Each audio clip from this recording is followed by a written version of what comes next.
Ganda umaga. Sino yan? Si Ma'am DJ, Chacha, Miss Maricel. Masarap Good po. Yes. morning po. Good morning. Chacha na lang po ha. Nakaka-teacher yung ma'am. Morning. Nakapang-teacher Ay, outfit Chacha. pa naman ako, Sir Sunny. Sorry. So nice to have you again, Hindi sir. po. Alam mo naman, pag-usapang inflation, pagdating sa epekto nito sa ekonomiya, ikaw talagang unang naiisip namin na tawagan to explain things. So, first thing, 4.1% inflation last March. Gaano po ito kaseryoso?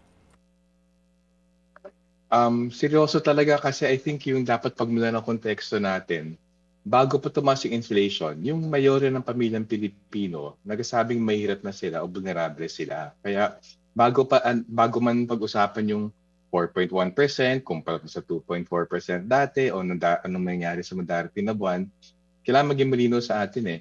Bago pumasok dun sa oil shock crisis na ito, 14 na milyong pamilyang Pilipino ay nagsabing mahirap sila. Dagdag natin dyan yung lower middle class, mga 7 milyong pamilyang Pilipino, under 36,000 pesos ba ng kita, vulnerable sila sa pagtaas ng presyo ng bilihin. Kaya sa amin, ang pinakamalagang punto sana dun sa 4.1% na yan, ano ba yung ginagawa ng gobyerno? Kasi darating na mga buwan, kung hindi sapat yung kanyang tugon na rendahan yung pagtaas ng presyo ng produktong petrolyo, sigurado nga arangkading inflation, baka dumoble na yan sa loob ng 2-3 buwan. Actually, baka as early as next month, baka dumoble na yan. Tapos yung mga intervention niya, kapos na kapos talaga. At sa amin, tingin ko sa madati na buwan, dati na linggo, mararamdaman natin kung gaano kakapos yung pag-responde ng gobyerno. Either dun sa pagrenta ng pagtaas ng produktong petrolyo na napakasusing input sa napakaraming bagay sa buong ekonomiya. At ikalawa, kung napakakapos yung subsidyo, ayuda sa mga nangangailangan. Whether transport groups, pero even yung mahirap na pamilyang Pilipino. Mamaya puntahan po natin yung mga binabanggit ninyo na government interventions na hindi sapat po dito sa nangyayari na patuloy na pagtaas ng presyo ng diesel, gasolina, kasabay na nito, ito pong mga bilihin.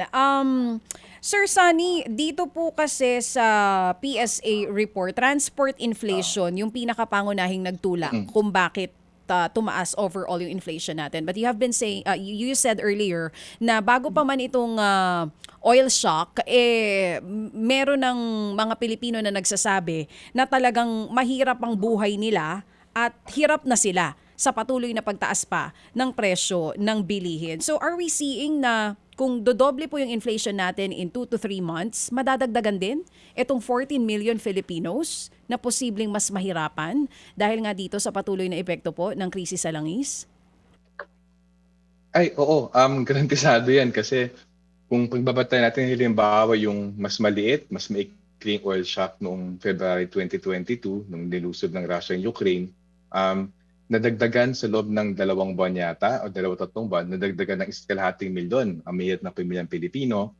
Pagkatapos sa isang taon, halos 3 milyong pamilyang Pilipino ang nagdagdag na mahirap. Kaya sigurado, nakakalungkot ka dito yung gobyerno hindi actually madalas sukatin yung kahirapan sa bansa. Mas umaasa pa tayo sa isang private NGO, yung social weather stations. Pero naniniwala kami, walang duda sa darating na buwan, 1-2 buwan, dodobling inflation to 5 or 6%.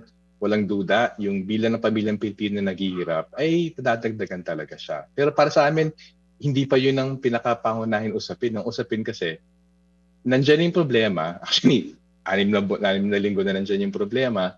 Anong ginagawa ng gobyerno para maibsan? At sa amin, doon kami kapos na kapos sa pagresponde ng gobyerno kasi ang simpleng usapin dito, may more or less, sabihin natin, kung 50% increase sa presyo ng produktong petrolyo, yung oil import bill ng Pilipinas from 1 trillion pesos sa isang taon, siguro mga 1.5 trillion. Ang simpleng tanong, sino magpapasan ng dagdag na 500 bilyong piso na additional oil import bill? Kung hindi makialam yung gobyerno dun sa pagpepresyo ng oil firms, ipapasa buong buo na oil firms sa atin yan. At competition nga namin sa Marso lamang, 47 billion pesos na posible ang windfall na kita ng mga kumpanya kasi binili na ng mura yung inventaryo at binibenta ng sobrang mahal ngayon habang di pa nauubos. So sa amin, yung 47 billion pesos na windfall dyan, hindi yan acceptable.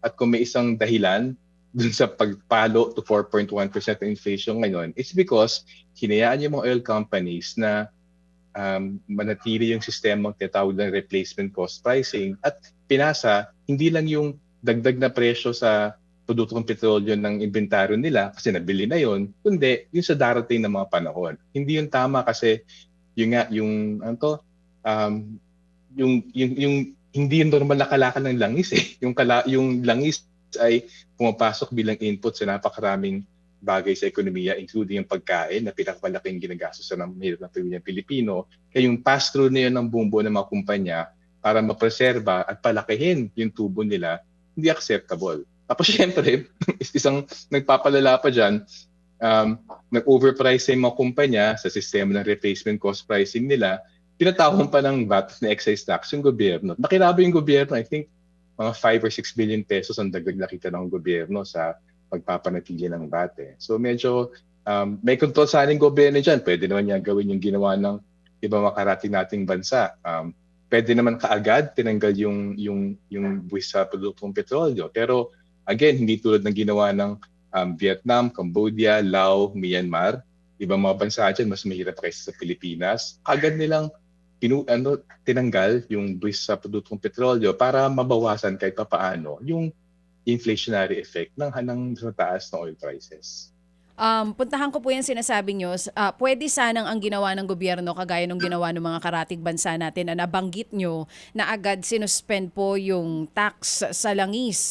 May kapangyarihan na ngayon ang Pangulo to do that. Pero kahapon, we were expecting na mag-aanunsyo nga siya kung sususpindihin ba itong fuel tax. Pero hindi nangyari. Doon sa announcement, ang sinasabi, panibagong ayuda para sa transport sector that will start on April 15. Pero base po sa mga explanation nyo kanina, hindi nga sapat yung ayuda na binibigay nila sa ngayon dun sa mga apektadong sektor. Tapos merong hindi naman lahat nakatatanggap.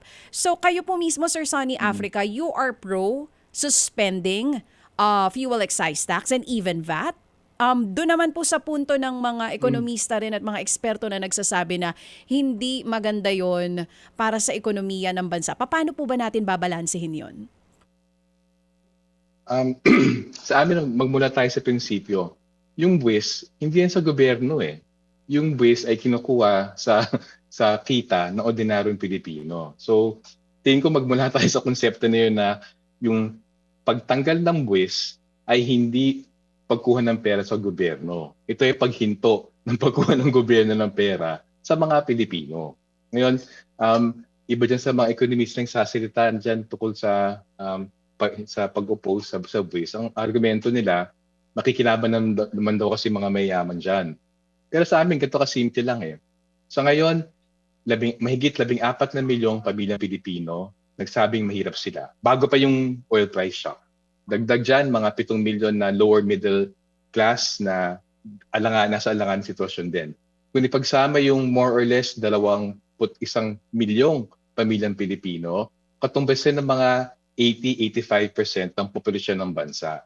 Ngayon, totoo, makikinabang isang minorya ng mga Pilipino. Pero ang tanong kasi ngayon, habang rumaragasa yung krisis, nandiyan na. Nag-umpisa na bumelo yung pagtaas ng presyo ng bilihin, 4.1% inflation ngayon. Siguradong papatakin ng 5 or more percent sa mga darating na inflation release. Ang tanong, ang bagal ng gobyerno maglabas ng ayuda. Isang kaagad na mabibigay sanang kahit pansamantalang kaunting ginhawa, ay bawasan yung buwis. So sa amin, ang tanong ngayon ay anong kailangan na mas marami, hindi yung anong lugi ng gobyerno. Kasi sa totoo lang, mali yung terminong lugi yung gobyerno kung tanggalin yung buwis. Kasi hindi naman sa kanila to begin with. Ikalawa, ba't tuturing na lugi ang gobyerno sa pagbigay ng suporta? Hindi naman trabaho ng gobyerno kumite. Medyo yun ang malaking problema sa pag-iisip ng maraming opisyalis natin at sa maraming ekonomista, parang tinuturing yung gobyerno parang negosyo. Hindi trabaho ng gobyerno kumita. Ang trabaho ng gobyerno, tulungan yung pinakamaraming Pilipino na nangangailangan. Kung bahagi niyan ay pagtanggal ng buwis, hindi ng excise tax, kundi ng VAT, itanggalin siya kasi agarang suporta, agarang subsidyo, agarang ginhawa yan. Ngayon, reason tanong, paano yung gastusin ng gobyerno? Paano pupunaan yung mababawas sa kita because of yung pagtanggal ng buwis? Alam nyo, paulit-ulit yung usapin ng sangkukuhan ng pera yung gobyerno. Pero unang-una, bakit pinapanatili yung napakalaking pork barrel? Alam naman ng marami, yung pinasang 6.8 billion budget, ang tinagal lamang ay flood control kasi controversial. Pero natili yung pork barrel sa kalsada, sa tulay, gusali at iba pa. So, at a stroke, tignan talaga yung pondo meron ng gobyerno ngayon na nawawaldas. Ikalawa, even nung panahon ng COVID, nadinig na natin yan eh. Sabi ng gobyerno, ay wala kaming pera para sa mabilisang mass testing, etc. Nung 2020 pa lamang, pinupost na ng Ibon at ng Makabayan, nag-file na sa Kongreso, bisan yung mga bilyonaryo na sa ngayon may mahigit 8 trilyong pisong yaman sila. Hindi naman nila ginagamit yan. Wala namang pakinabang sa kanila. Wala namang pakinabang yung publiko kung hindi buwisan yan. Sa amin, simpleng proposal, 1 to 3% sa buwis sa yaman, mahigit 1 to 3 billion, pwede makalikom ng kalahating trilyon piso. So para sa amin, hindi ito yung panahon na sabihin, ay, mahirap yan kasi mayaman yan, magreklamo yung mga aliado nila sa Kongreso. Hindi yun ang punto. Ang punto, kung kailangan ng gobyerno ng kita, hindi lang pwede sabihin, wala kaming pondo kasi hindi namin binibisan ng mga yaman. Mali yun eh. Lalo't lalo na, huling punto, dito nakarandalang administrasyon, pinabawasan action ng buwis sa mga mayayaman. Habang dinadagdag ang buwis sa mahirap at middle class. So sa amin, sana tignan ng mas marami, maging mas sensitibo, hindi lang ito suspend ng panahon ng kagipitan. Kahit wala pa yung krisis, binabawasan ng buwis sa mga mayamang pamilya dahil sa train law, binabawasan ng buwis pangunahin sa malalaking kumpanya dahil sa create at create more law, pati mga dayong kumpanya, binawasan ng buwis sa kanila, habang nagtanggal ang mga VAT exemptions, in-expand yung VAT base, at ngayon, papatungan pa nila yung pagtaas ng presyo ng produktong petrol sa panigang pamilihan sa pamilitan ng VAT and oil. May super baluktang pag-iisip na yun eh. At hanggang hindi ma-resolve ng gobyerno yung realidad, may pondo dyan kung gugustuhin niya. Ang mangyayari, madidig natin, targeting lamang, walang pondo, tapos papalakin yung mga pag-respondin nila. Ang konti-konti ng tinutulungan ng gobyerno. Huwag natin kalimutan, yung nangangailangan ngayon, hindi lang 100,000. Ang nangangailangan ng tulong ngayon, at the minimum, yung 14 na milyong pamilyang Pilipino na nangangailangan ng tulong. Kaya pagmamalaki ng gobyerno, meron kaming 50,000 PUV sa bibigyan ng service contracting. Okay yun para sa mga jeep drivers. Pero 50,000 lamang yan. Isumo mo lahat ng mga pinagmamalaking programa ng gobyerno ngayon, ang layo-layo dun sa 14 na milyong pamilyang Pilipino, minimum na nangangailangan, idagdag pa yung lower middle class. Sa amin, huwag tayo sumapat sa mga press release. Honestly, every time makabasa kami ng mga press release, parang mema lang, parang may masabi lang na ginagawa. Pero kung susukatin dun sa laki at lawak, lalim ng problema, sobrang liit yung pag-responde ng pamahalaan. Oo. Sir Sonny, yung mga nagsasabi nga po na yung pagsuspinde ng excise tax, limitado lang yung magiging pagbaba sa presyo ng langis. Halimbawa, if we go that path, at hindi rin sapat nito na matutugunan yung inflation na patuloy na tumataas dito sa bansa natin. Sa Ibon Foundation po ba, gumawa kayo ng pag-aaral kung magkano talaga ang magiging bawas nito, halimbawa sa mga jeepney drivers na ang ginagamit ay diesel, kung 30 to 50 liters man po yan sa ilang oras na biyahe nila, malaki po ba talagang magiging epekto nito dun sa mga pinaka mahihirap? O talagang leaning forward ito sa ang mas makikinabang, or yung mga maraming sasakyan, yung may mga 3 o 4 ang sasakyan sa bahay na hindi naman daw talaga kailangan na ng tulong sa ngayon galing sa gobyerno? Well, sa amin simple lang.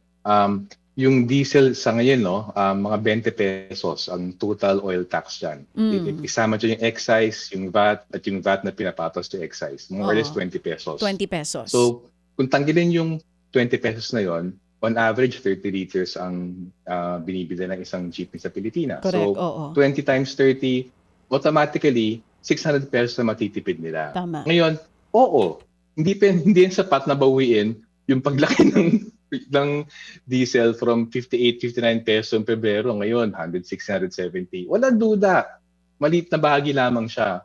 Pero sapat na dahilan ba yun na hindi magbigay ng tulong na kakayanin mo ng mabilis na paraan? Sa amin, ganun ka ano yun, ganun ka um, basic yung punto doon. Kung makatulong sa more than halos 2.2 million na transport workers yung pagtanggal ng um, tax sa oil taxes, ba't hindi binibigyan ng gobyerno? Kasi may ilang na nakikinabang na mas marami.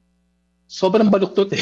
Parang pinarusahan mo pa yung bilyong-bilyong transport workers na matutulungan mo, pinarusahan mo pa sila kasi ay nakikinabang din sa mayayaman.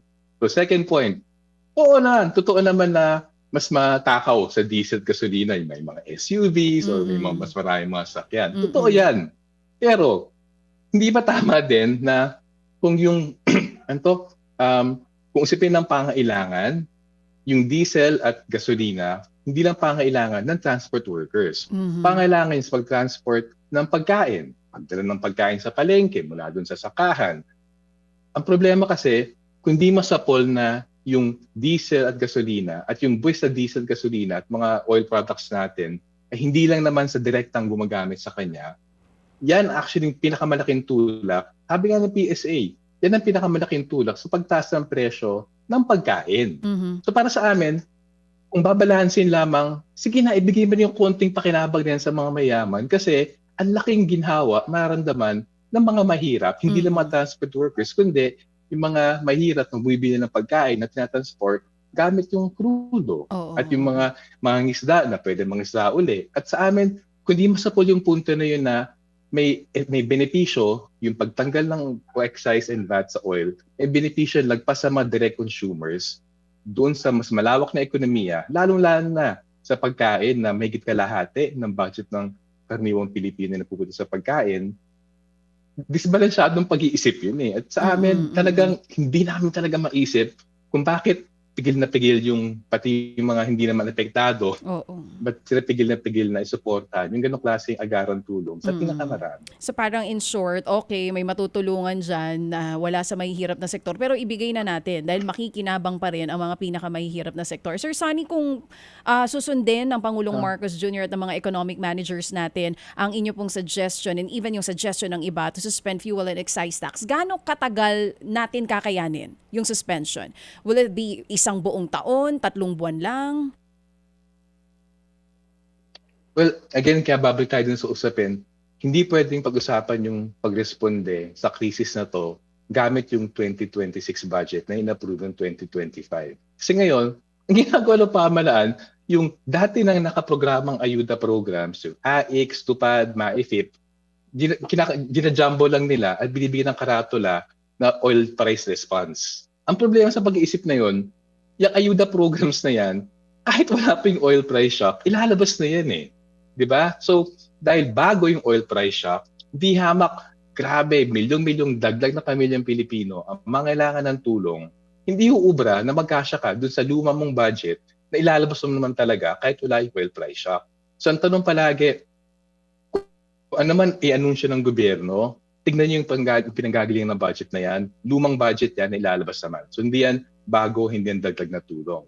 Ang pinaka-usapin ngayon, anong galaw ng pamahalaan para maglikha ng dagdag na pondo para sa totoong mas malawak na suporta, hindi lang sa mahigit 2 million transport workers, isama natin dyan yung more or less 14 na milyon na naghihirap na pamilyang Pilipino at yung 7 milyon na vulnerableng lower middle class. Kung walang ipasang bagong batas ang gobyerno na may revenue measures na naglilikha ng dagdag na pondo, oo, punuan yung kawalan sa oil VAT at sa oil excise tax. Kung wala silang dagdag na revenue measures, talagang may masabi lang ang madidinig natin mula ngayon hanggang katapusan ng taon, hanggang pagpasok ng 2027. At yung magpapasa ng bigat ng pag-angkop sa krisis, hindi yung mayayaman. Magpapasa ng bigat ng pag-angkop sa krisis na hindi naman nila gawa ay yung mayorya na mahirap at vulnerable Pilipino. Kaya para sa amin, hindi dapat magkasya doon sa kasalukuyang budget. Lalong-lalo hindi dapat magkasya sa kasalukuyang pinagkukunan ng pondo. Kaya ito talaga yung panahon, yung dati pa pinag-usapan. 2020 pa pinag-uusapan, buwisan yung mga bilyonaryo, 3,000 Pilipino lamang yan, may 8.2 billion pesos, hindi na mararamdaman yung 1 to 3% na yan. Ngayon yung panahon na i-implement yan. dagdagan ng buwis sa mga luxury goods, dagdagan ng buwis dun sa mga mayaman ng mga pamilya. Nandiyan lahat yan eh. At binawas yan ng gobyerno yung mga buwis na yan sa mga mayaman, malaking kumpanya. So para sa amin, kung hindi nila pag-isipan yan, ibig sabihin, ang kanilang pagpapasya, ang kanilang policy choice, pahirapan ng mayorya, inormalize na nakakalusot sa pagbayad ng buwis sa mayaman, hanggang makaraos lamang at pagdating ng 2028, magkakabayaran na yan. Tingnan natin kung ano yung maging blowback sa kanila. Nasa alanganan din sila ngayon.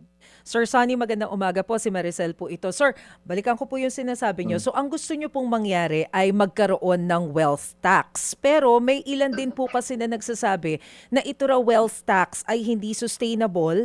Nasubukan na raw po sa ibang bansa, pero hindi rin naman daw po na ipatupad ng dire-diretso. So, baka alanganin din na ipatupad dito sa Pilipinas.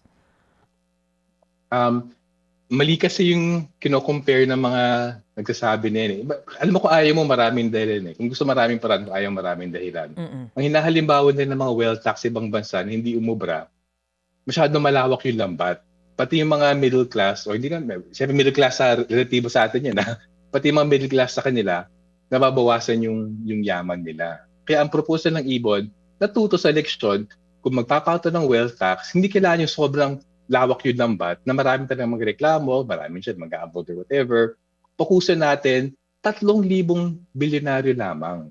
At sa amin, hindi totoo na mag-i-impake at mga yan aalis. Bakit?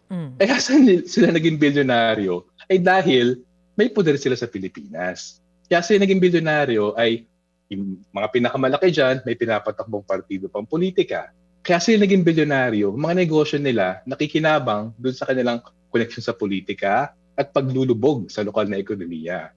May nag-iisip ba na porque may napakaliit na 1, 2, or 3% wealth tax ay mag-impake at aalis? Hindi yun mangyayari. Kaya alam nyo, yung mga binabato ng mga kadahilanan, pwede natin isa-isahin yan ng mahaba.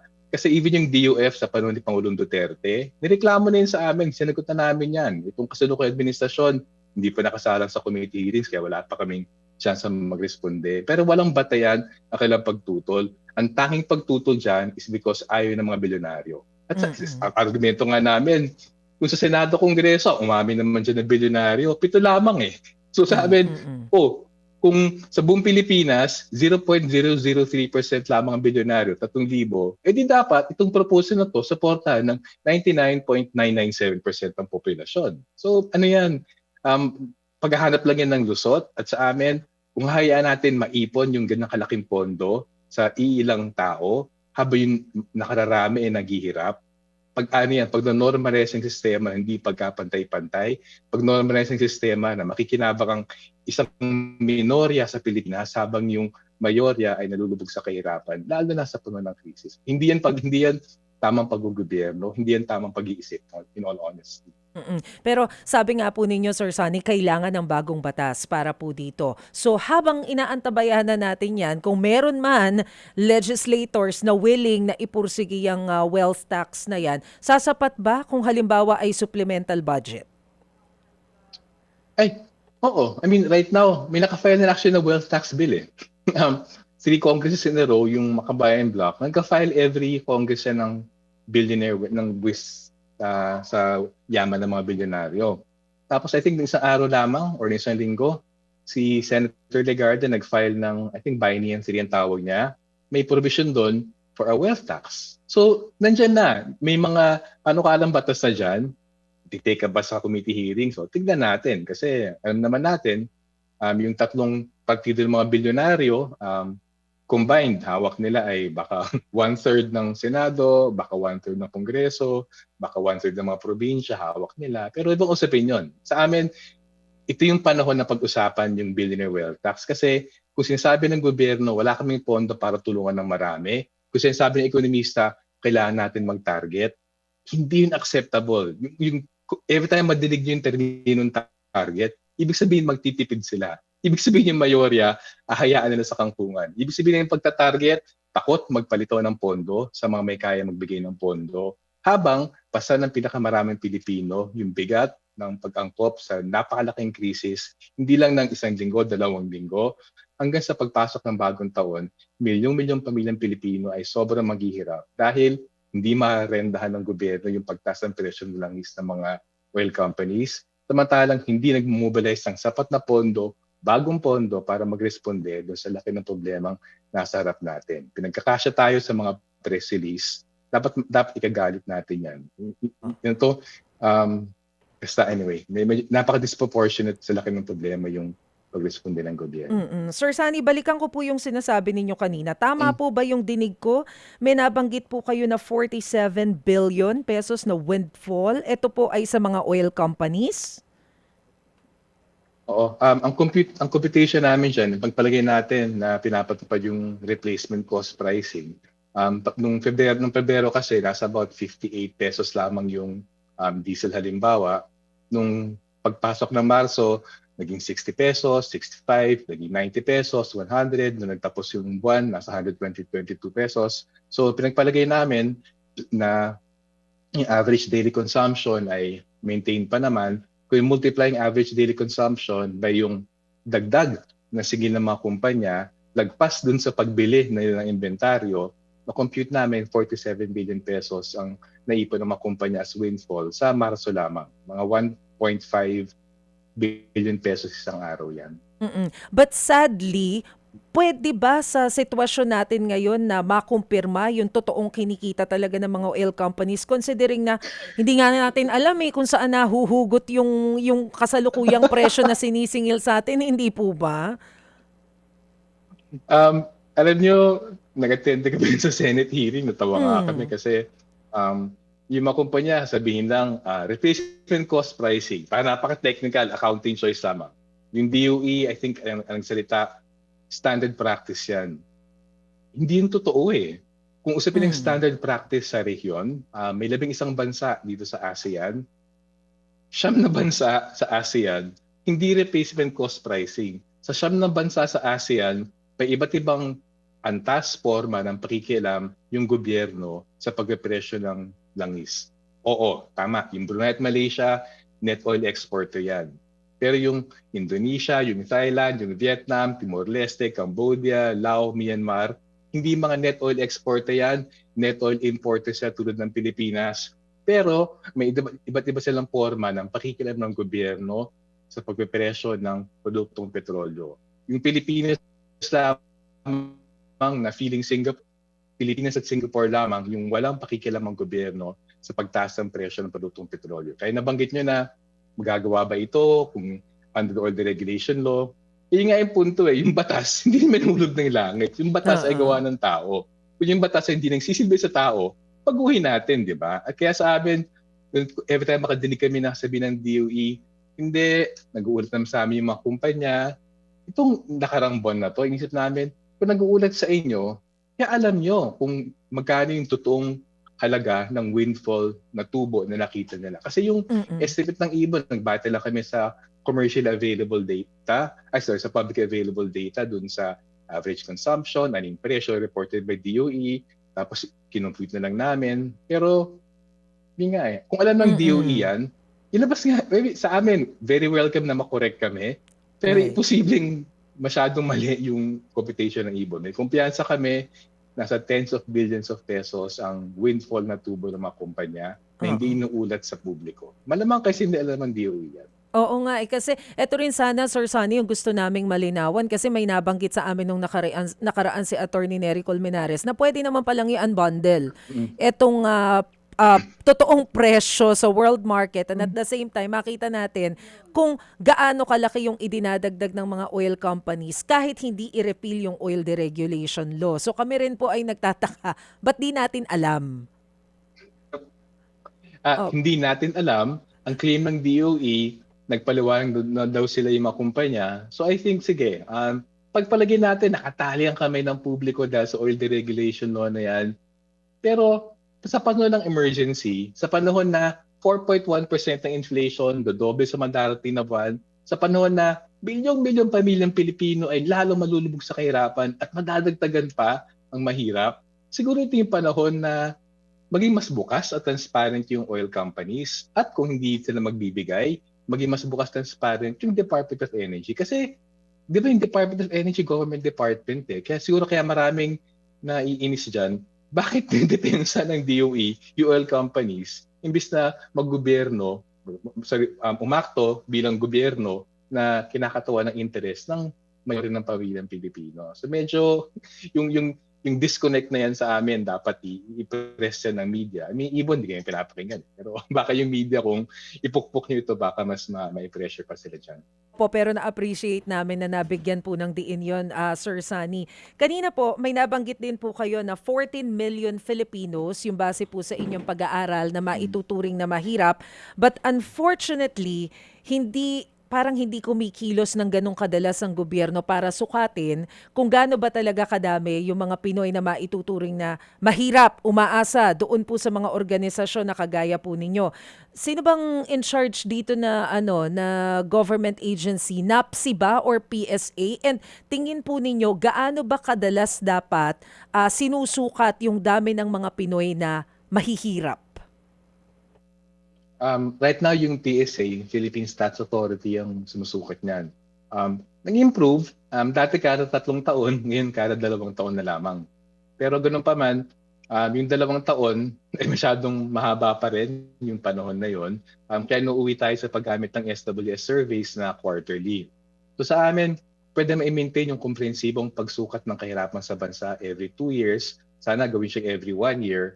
Pero sa pagitan ng every year na komprehensibong pag-ulat, may mga shorter, faster, rapid surveys naman pwede ipatupad kahit na monthly. Kasi sa amin, hindi ko maalala, isang presidente yata ng Sony, sabi dati, if you don't count it, you can't control it. If you don't want to control it, you don't care about it. So para sa amin, sinasalamin actually ng attitude ng gobyerno sa kahirapan, kung di na sinusukat yung lawak lalim ng kahirapan o na month-to-month basis, baka hindi sila interesado doon. Kaya sa amin, dapat nga palakin yung budget ng PSA sa lahat ng mga statistical na data generate niya. Sa amin, yung antas ng kahirapan, ano yung kita ng pamilyang Pilipino, ano yung yaman ng bawat Pilipino. Sa amin, napaka-basic yun eh. Pero again, siguro to, conspiracy theory. Kung tinatago sa atin yung tunay na lawak at lalim ng kahirapan, di nabibigyan justifikasyon yung targeting, yung papetics lamang, yung sabihin na, ang ganda economic growth natin, so happy tayong lahat.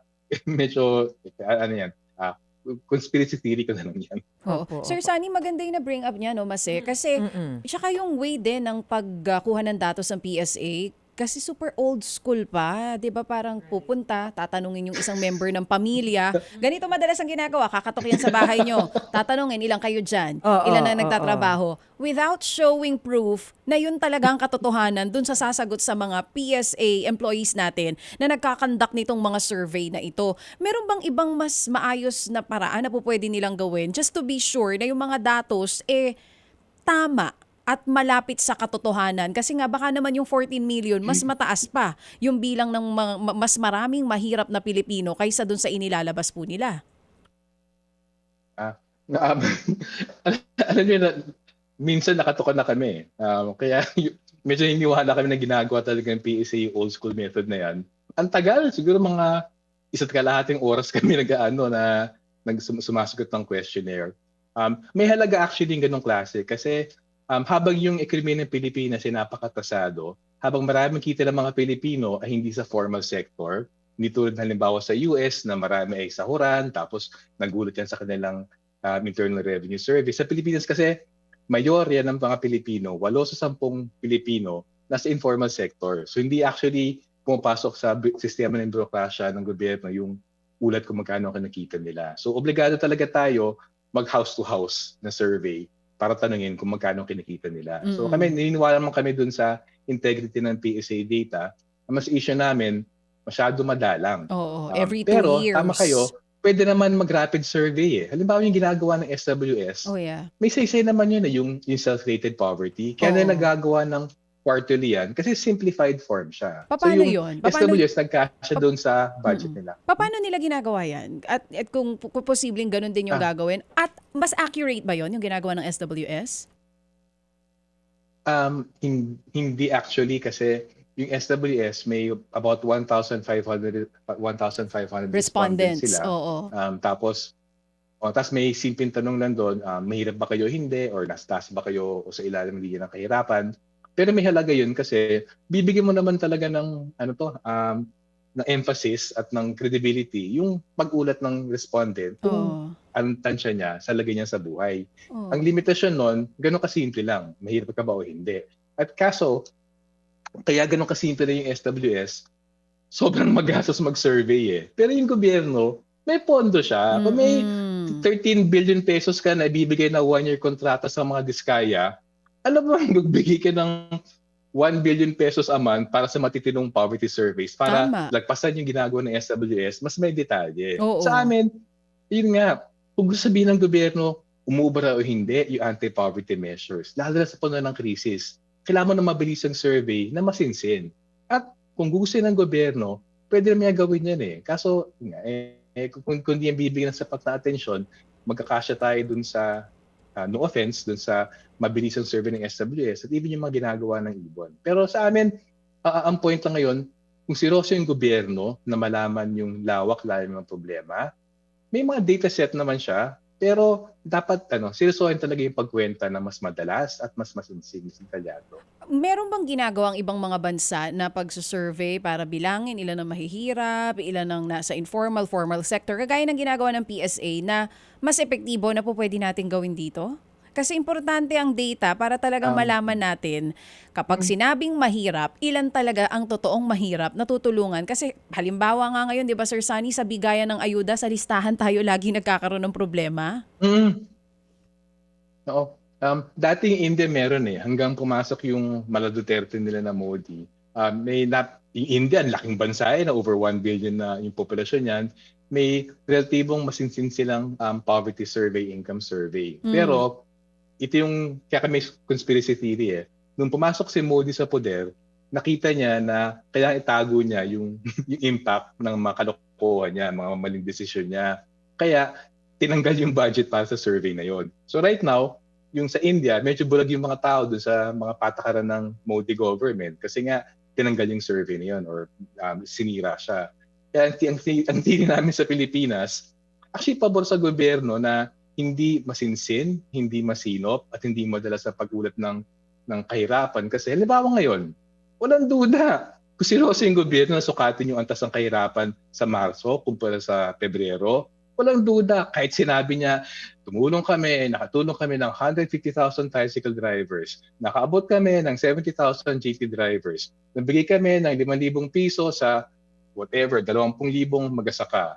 Kahit ilabas mo lahat, kahit i-compile mo lahat ng mga press release na yan, walang duda kung may maayos sa pagkwenta ng kahirapan in March 2026 kung pa sa nakarang taon, makita natin walang nangyari, walang epekto, walang naitulong yung lahat ng mga press release na mga ayuda, support na bigay na yan. So yun nga yung point namin, conspiracy theory, unfortunately, may objective benefit ang gobyerno na itago yung katotohanan sa atin kasi mas nagiging mabisa yung kanilang mga press release at yung medyo performative na pagsabi nila na okay, may nagagawa kami. So hindi lang actually presyo ang may inflation, pati yung performance ng gobyerno may inflation.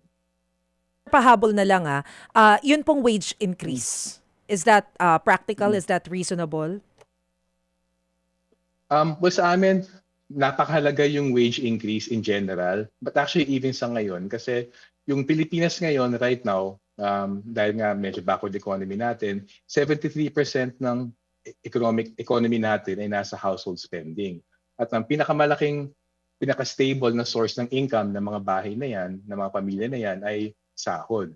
So kahit hindi naman mayor ng Pilipinong sahuran, kung usapin ng paano i-maintain ang economic growth, paano i-maintain ang purchasing power ng karaniwang pamilyang Pilipino, step 1 talaga yung pagtaas ng sahod. Ngayon, kaya ba siya ibigay ngayon? Well, we'd argue, yung mga pinakamaliliit na mga empresa baka mahirapan, pero may sistema naman tayo ng wage subsidy eh. Nung panahon ng COVID, diba, kung naalala nyo, nakakreate ng sistema yung DOLE na makapagbigay ng wage subsidies. Hanggang sa merong budget nakatulong naman yon. So ang argument namin, kung gusto ng gobyerno ma-maintain ang economic growth, kung gusto ng gobyerno i-maintain ang purchasing power ng maraming pamilyang Pilipino, isang malaking salik talaga doon ay yung pagbibigay ng wage increase sa mga kumpanya na kaya, yung mga large companies, bagamat minorya siya, alam niyo ba mahigit kalahati ng employment sa Pilipinas sa empresa ay nasa large companies naman eh. So kaya nila magbigay ng dagdag na sahod. Tapos yung mga maliliit, bigyan ng wage subsidies para may konting tulak naman dun sa purchasing power pati na mga mahirap ng mga pamilya. Ayun. Sir Sonny, gusto pa sana naming magbigay ng ilang katanungan pero Diyos ko, kulang ang oras natin. Sa susunod pong Rin muli, dami kong sinasagot kasi walang problema. Iigilan ko yung mga sagot ko next Very, time. very informative. Importante pong malaman namin talaga yung mga impormasyon na yan. Oo. So, we'd love to have you again on the show. Maraming salamat pa rin po sa pagpapaliwanag nito mga isyong ito na kailangan malaman ng lahat. Okay. Umaga, Miss Chacha, Miss Maricel. Thank you so much, Sir Salamat, Sunny Sir Africa, Executive Director nga po ng Ibon Foundation. Mga kapatid, para sa iba pang mga balita at impormasyon, sundan niyo po kami sa X, Instagram, Facebook at syempre sa TikTok, True Network PH. Mag-subscribe din po kayo sa aming YouTube channel, True Network. May website din po tayo, truenetwork.ph. At pwede nyo rin po kaming mapanood sa Channel 19 ng aming True FM TV. Lagi pa rin makinig sa radyo dito po sa 105.9 True FM dahil dito, laging po sa'yo, kapatid. Dito tayo sa totoo.